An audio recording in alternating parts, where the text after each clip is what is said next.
असं वाटत असेल की मी काही बोलल्यामुळे भावना दुखावल्या, शिवाजी महाराजांना कमी लेखण्याचा प्रयत्न केला, तर असं माझ्याच्यानी स्वप्नात सुद्धा होऊ शकत नाही. हे कायम लक्षात ठेवा. माझं प्रामाणिक मत एवढंच आहे की याच्यावरनं उगाच काहीतरी महाराष्ट्रात गदारोळ उठवू नका. तुम्ही म्हणत असाल तर इथून पुढे शिवाजी या विषयावर मी बोलणं सुद्धा बंद करेन. मी जो काही विषय मांडण्याचा प्रयत्न केला होता तो विषय मांडताना मी फक्त मूळ इतिहास आणि रंजकता असा विषय घेऊन त्याविषयी बोललेलो होतो.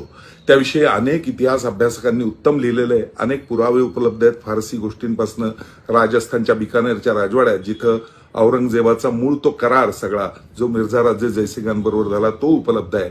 माझं एवढंच म्हणणं आहे की उगाच एखाद्या शब्दावरनं कीस काढायचा आणि एखाद्या व्यक्तिमत्वाला सातत्याने झोडपायचं हा विषय कृपया सर्व शिवप्रेमी भक्तांनी बंद करावा. पुन्हा एकदा सांगतो, लाच हा शब्द वापरल्यामुळे जर कदाचित आपल्या सगळ्यांच्या भावना दुखावल्या असतील तर त्याबद्दल मी मनपूर्वक दिलगीर आहे. हा शब्द शिवाजी महाराजांना कमी लेखण्यासाठी अजिबात नव्हता. लाचखोर मंडळी औरंगजेबाची होती एवढं मात्र कायम लक्षात ठेवा. आणि त्याचे पुरावे पण आहेत, अगदी अली कुली खानपासून सगळ्यांचे. मी त्या विषयात आता मात्र पडणार नाही. लाच हा शब्द वापरल्याबद्दल मनपूर्वक दिलगिरी व्यक्त करतो. शिवरायांपुढे 1000 वेळा मी नतमस्तक आहे. कदाचित जर आपल्या या भावना दुखावल्या असतील तर त्या या माझ्या खुलाशामुळे दूर होतील अशी अपेक्षा. जय जिजाऊ, जय शिवराय, भारत माता की जय. नमस्कार. छत्रपती शिवाजी महाराज की जय. मी अभिनेता राहुल सोलापूरकर. साधारण 1.5-2 महिन्यापूर्वी रीमा अमरापूरकर यांच्या एका पॉडकास्टवरती मी एक 50 मिनिटं मुलाखत दिली होती. त्या मुलाखतीच्या दरम्यान एका प्रश्नाला उत्तर देताना मी इतिहास आणि इतिहासातल्या रंजक गोष्टी कशा बनतात याविषयी बोलताना छत्रपती शिवरायांच्या आग्र्याहून सुटका या विषयावरती काही गोष्टी बोललो. बिकानेरच्या राजवाड्यामधले काही पुरावे, राजस्थानची काही कागदपत्र, फारसी उर्दू अशा ग्रंथांमधले आणि औरंगजेबाच्या जवळच्या माणसांचे काही गोष्टी या ज्या वाचायला अभ्यासायला मिळालेल्या होत्या त्यामधल्या काही गोष्टी सांगून मी बोललो. आणि हे बोलताना महाराजांनी कोणाला रत्न दिली, कोणाला पैसे दिले, काय काय केलं हे सगळं याचं फक्त एकत्रीकरण करताना महाराजांनी इतर लोकांना औरंगजेबाच्या जवळच्या कशा पद्धतीने आपल्या बाजूला वळवून घेतलं आणि तिथनं स्वतःची सुटका करून घेतली हा विषय मांडताना मी लाच हा शब्द वापरला. साम दाम दंडभेद अशा चारही पद्धतीने छत्रपती शिवराय फार मोठे राज्यकर्ते होऊन गेले. याविषयी मी वेगळं सांगायची गरज नाही. किंबहुना छत्रपती राजर्षी शाहू महाराजांची भूमिका मी अत्यंत व्यवस्थितपणे पार पाडली होती, अत्यंत नेकीनं सगळा इतिहास अभ्यासून. आणि जगभर गेली अनेक वर्ष वंदनीय पूजनीय छत्रपती शिवाजी महाराज यांच्याविषयीची अनेक विषयांवरची व्याख्यानं जेवढा अभ्यास माझा आहे त्याप्रमाणे उत्तमरित्या देण्याचा मी प्रयत्न करत असतो आणि जगभरच्या लोकांनी ते वाखाणलेलं आहे. त्यामुळे छत्रपती शिवरायांचा अपमान करायचा हे माझ्या मनात येऊ सुद्धा शकत नाही, त्याचा विचार सुद्धा होऊ शकत नाही.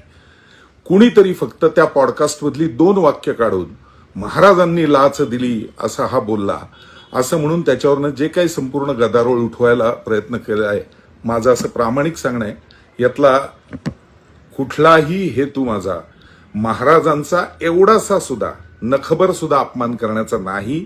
मी इतिहास रंजक कसा केला जातो, यासाठी काय काय गोष्टी भरल्या जातात हे सांगण्याचा फक्त प्रयत्न करत होतो. पण हे बोलण्याच्या नादात लाच या शब्दामुळे जर शिवभक्त शिवप्रेमी नाराज झाले असतील तर मी मनपूर्वक दिलगिरी व्यक्त करतो. छत्रपती शिवरायांचं गुणगान गातच आयुष्यभर मी मोठा झालेलो आहे. गडकिल्ल्यांवरनं वाढलेलो आहे. रायगडावरची डॉक्युमेंटरी त्यासाठीच मी केलेली होती की आपण कसं पंढरपूरच्या जसा वारकरी असतो त्याच भावनेने छत्रपतींच्या समाधीसमोर नतमस्तक झालं पाहिजे. अनेक कार्यक्रमांना आणि महाराजांच्या इतर सर्व गोष्टींना सातत्याने वंदन करून पुढे जाणारा एक मी शिवप्रेमी नागरिक आहे महाराष्ट्रातला. त्यामुळे ज्या कोणाला असेल की मी काही बोलल्यामुळे भावना दुखावल्या, शिवाजी महाराजांना कमी लेखण्याचा प्रयत्न केला, तर असं माझ्याच्यानी स्वप्नात सुद्धा होऊ शकत नाही. हे कायम लक्षात ठेवा. माझं प्रामाणिक मत एवढंच आहे की याच्यावरनं उगाच काहीतरी महाराष्ट्रात गदारोळ उठवू नका.